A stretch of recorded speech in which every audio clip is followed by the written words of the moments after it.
That's okay. Isang ulo lang naman ang kailangan namin. Ang ulo ni Bongbong Marcos! Ano mo katangahan nito ni Bangag? Siya nagbukas ng usapin ng flood control na may mga ghost project. Kaya ako tumahimik talaga. Kasi hinayaan ko na mag-self-destruct yung gago na yan. Kasi alam kong sasabog sa mukha niya yan. Because unang-una sa lahat, pag ikaw eksekutibo, you cannot point at someone else for the mistakes of your administration. Nagpahinga lang ako. Kailangan ko magpahinga kasi 2 taon kaming binanatan doon sa Davao. Yung ginawa ni Bangag, alam nyo na, yung ayuda, yun naman yung paraan nila. That was a form of indirect vote buying prior to the campaign period. Yun talaga yun. Yung ginamit niya, so sinabi ko naman sa mga taga Davao, tanggapin nyo lang. Total, buwis nyo man yan. Yung nagsikap dyan, para may pera yung gobyerno, pera nyo rin yung kinukuha nyo. Hindi yan galing sa kanya. Pero yung mga taga Davao matatalino na, they are intelligent voters. Akala kasi, yung claim ng mga kalaban, na kami mga Duterte daw, mga authoritarian, yun, mamatay tao, kaya takot lahat. 2 million, matatakot namin yun. Di, bukas patay na kami kung takutin namin yung 2 million na yan. It is a very highly democratic city, actually. Pagka pumunta kayo. That is why, awa ng Diyos, pasalamat ako, sa Davao ako naging mayor kasi ang mga tao dyan, alam nila anong gagawin nila at mahal nila yung lugar nila. Kaya kahit pinahihirapan kami, okay lang man, politika. Tapos, Marcos lang. Alam naman natin sa tatay pa lang yan, kawatan.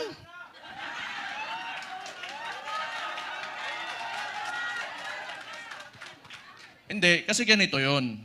Nung nagsimula yung kampanya nung 2022, kasama niya yung kapatid ko, the Vice President. Siyempre, inisip ko rin,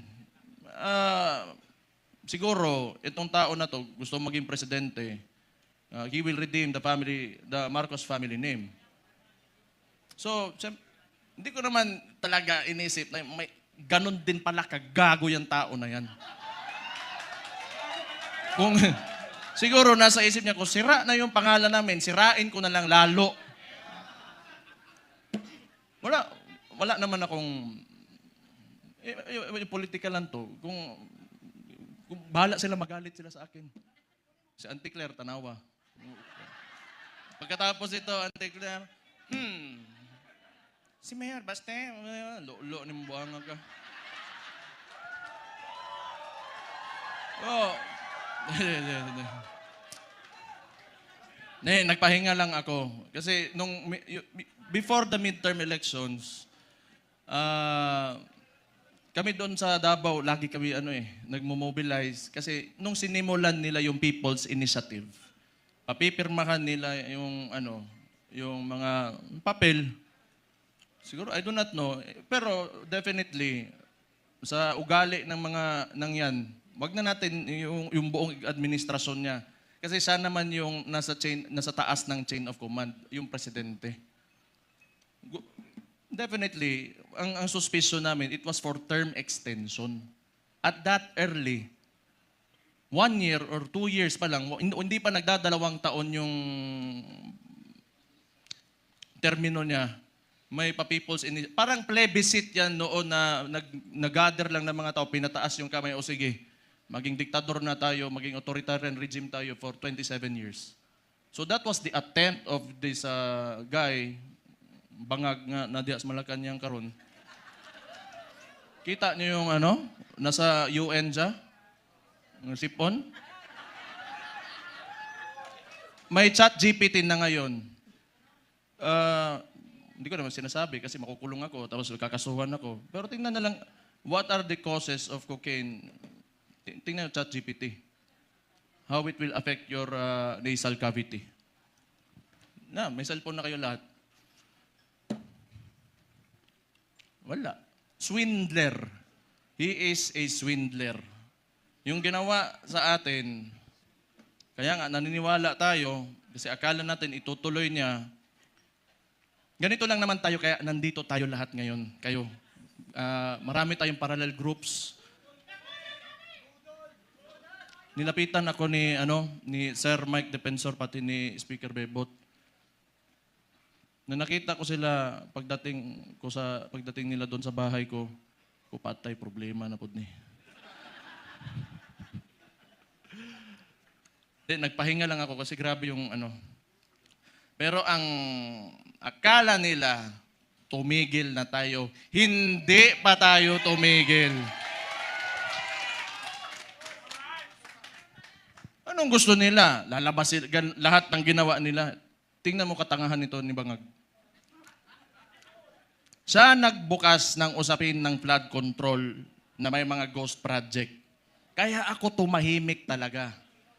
Kasi hinayaan ko na mag-self-destruct yung gago na yan. Kasi alam ko sasabog sa mukha niya yan. Because unang-una sa lahat, pag ikaw eksekutibo, you cannot point at someone else for the mistakes of your administration. Responsibilidad mo yan, ibig sabihin, either hindi ka nag-iisip o kulang ka sa pag-iisip o hindi mo talaga gusto yung trabaho mo. O kita mo ngayon, nag-backfire sa kanya, and they attempted to, lagi nilang ililiko. Doon pinakita naman namin lahat. Sa Davao, walang ghost project, may resibo kami lahat doon.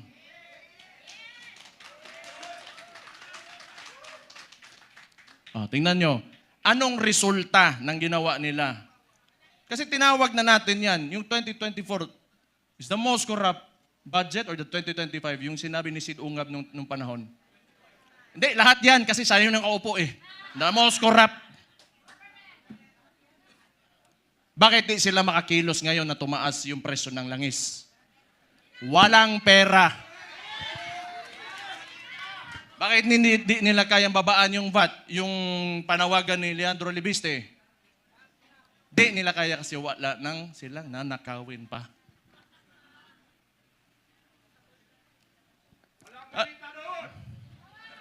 Alam nyo, hindi naman talaga perfecto kahit saan ka pumunta sa buong mundo. May mga lobbyists, the congressmen and the senators, dadaan talaga yung pera dyan because that's the power of the purse. Lobbying and all of that.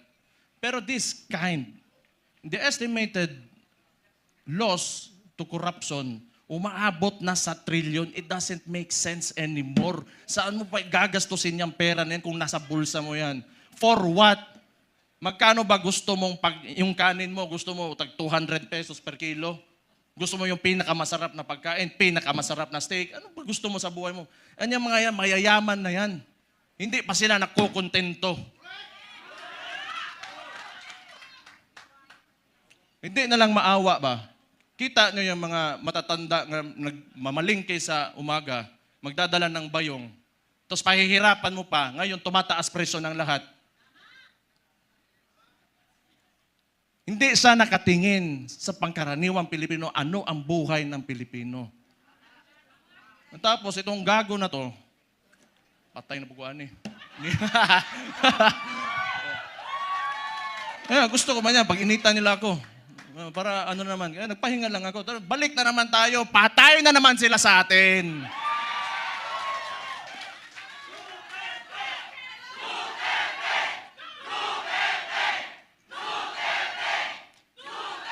Ito pang maganda. Tayo, mga parallel groups, ilan? Pila to kabuok? 600 parallel groups. Anong sinabi ng Vice Presidente? Siya ay tatakbong presidente, kumilos na tayong lahat.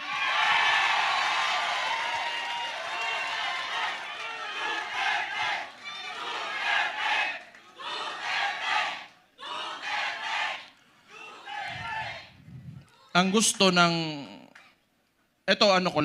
tingin ko lang naman ito, kasi hindi ko rin naman talaga mahulaan kung ano na sa isip ng kapatid ko.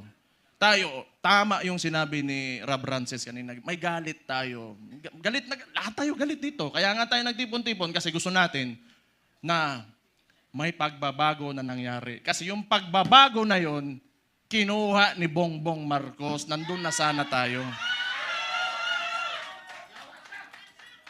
Balik lang tayo kung ano yung plataforma. Ito ha. Noong 2016, si former President, si Roddy Duterte, yung tatay ko, sa survey, 7%, 15, 18. Ano plataforma niya? Dalawa lang. Very simple. But it reflected the sentiments of the people. Yung masa. Drugs and corruption. Anong binalik ni BBM ngayon? Drugs and corruption.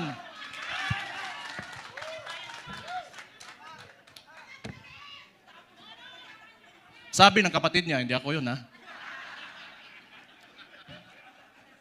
O safe na ba ako, attorney? Sabi ng kapatid niya hindi ako nasabi nun di ba? Addict daw yung kapatid niya, ang maulagi na ba? Hindi, tama naman yun. Kailangan optimistic tayo. Kailangan well-organized tayo, andito tayo lahat. At mahalaga sa lahat, unified tayo. May mga differences tayo kasi lahat tayo mayayabang may mga ugali yung mga DDS Di ba? Oh. Kalimutan muna natin yun. Ang tanawa, hambugiro yung mga buang.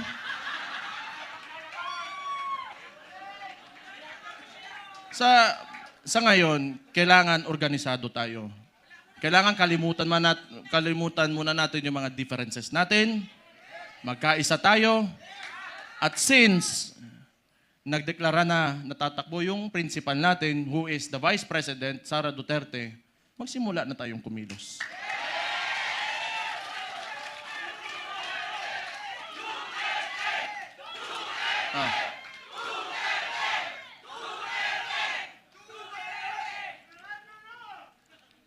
Una, hindi atin ang mainstream media. Yan ang pinakamalaking, pero wala naman di maniwala na sa kanila ngayon. Actually, if you are biased ka towards the article or the headline, you will support that headline. Yung traditionally, sanay kasi yung Pilipino na, or yung, not really the Filipinos only, but the entire world, they look up to the mainstream media kasi yun yung historically, yun talaga yung ginagamit na source of information. But we all know na it can be manipulated. And now, it is very well manipulated by... No, I do not blame them. May iba lang talaga na talagang rabid na anti-Duterte na mga tulad ng Rappler. Pero yung iba kasi talaga, wala yan. Matatakot talaga yan sa gobyerno. Kasi yung gobyerno, yung negosyo mo, lalapitan ka lang yan. Lalapitan ka lang ng BIR, ng ipapasarado ka, takutin ka. I know this because a lot of individuals in Davao, businessmen, were even afraid to come near me. Kasi pag manalaman ng administrasyon na yan, ni Bangag, ika-cut off, pahihirapan, gamitin yun. The bureaucracies of government have been weaponized by this administration. So intindihin na natin yun. Intindihin na natin yun. What we can do is, we go back to the roots, we campaign for our candidate.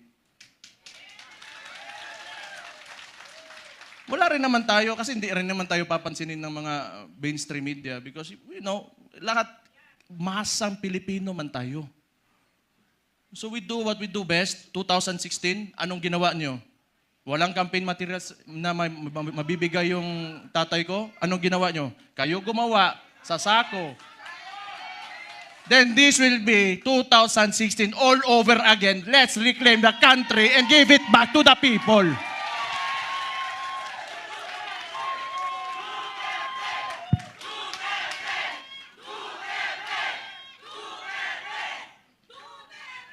I just want to mention yung binanggit yung idol ko rin si Robin Hood Padilla kanina na totoo naman yung mga oligarko na yan. They are in control of, walang nawawalang oligarko sa buong mundo. Lahat ng nations in the entire world have oligarchs. Ito lang naman talaga. Kontrolado ba ng mga oligarko yung namumuno ng bansa? Yun ang mahirap. Ang kailangan natin, they have to be separate so that yung leader of that country can protect the people from exploitation of these oligarchs. Kaya hanggang ngayon, ayaw pa rin nila sa amin dahil binangga yan, walang iba kundi si Rody Duterte lang.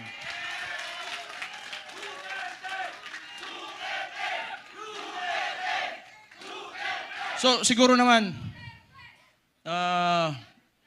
yan, nag-declare na yung kapatid ko and we're going into the 2028 elections.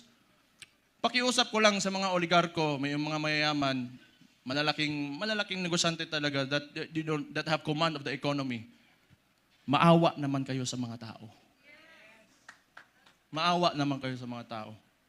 Give this country a chance na sumarap din ang buhay ng yung mga naglalakad lang sa daan, walang mga sasakyan. Yung sinabi ko kanina nga, it really breaks my heart. You know, yung living conditions ng tao ngayon. Sometimes, you know, it makes life harder to live seeing this. Sa totoo lang. You know, I am guilty because I have may bahay ako, sementado, nasa loob ng subdivision.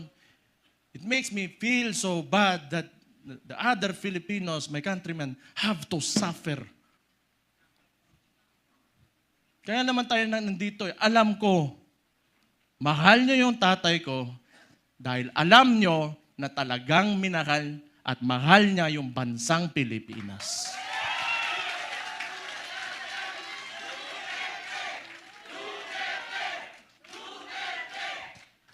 We have to, you know, turn this around. We have to make this country turn around. Hindi pwedeng ganito. Andun na tayo. Alam ko, kahit yung tatay ko nasa Netherlands, binigay sa mga dayuhan.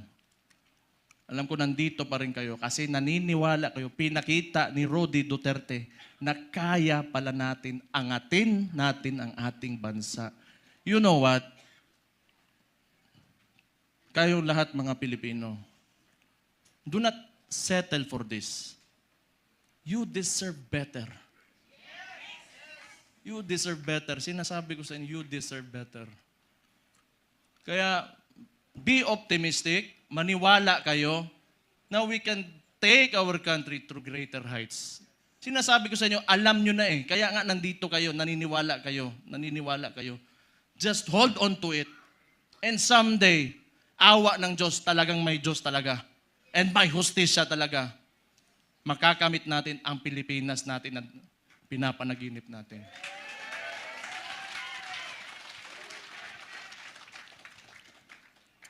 Isa,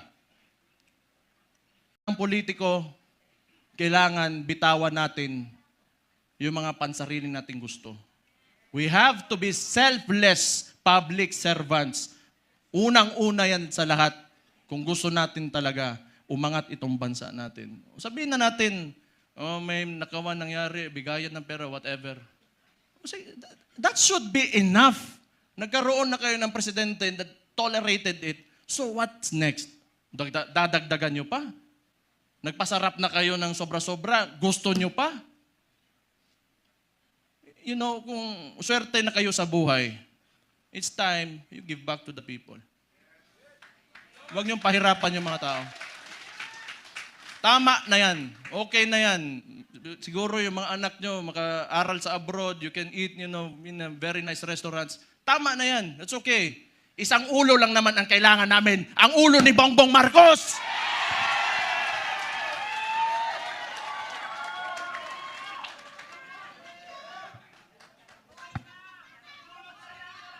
Kaya, you know, this coalition, if you...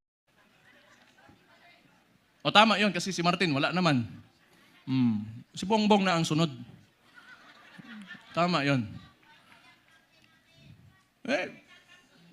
Si Martin yung talagang mautak na marunong magmaniobra ng Congress eh. Ngayon, baka si Charis.